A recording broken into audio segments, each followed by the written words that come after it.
We are looking at James chapter 1, verses 5 through 12. And we have seen that in the midst of trials, we need wisdom. And James commands us to ask God for wisdom, but we are to ask in faith without doubting. And now that brings us to verse 9, where James says, "But the brother of humble circumstances is to glory in his high position." Now remember, James is telling precious ones who've been dispersed, who are going through tough times, that they are to glory in their high position. Well, do you know how oppressive, how disheartening such circumstances can be? Have you ever lost your home and had to worry about where you would live?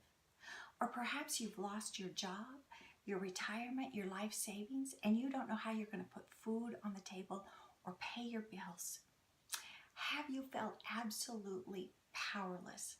Have you been in such discouragement, such despair, perhaps even becoming bitter?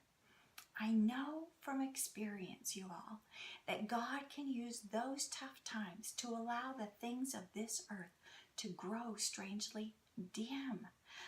It was one thing for me to say and teach that God is my provider, but it was quite another to have to live it out, experience it, and allow Him to prove that to me.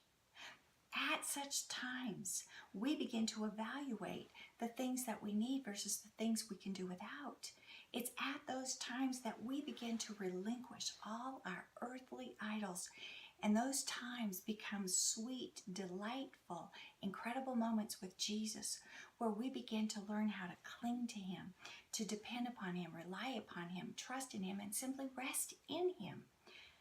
Is your trial being poor, being of humble circumstances?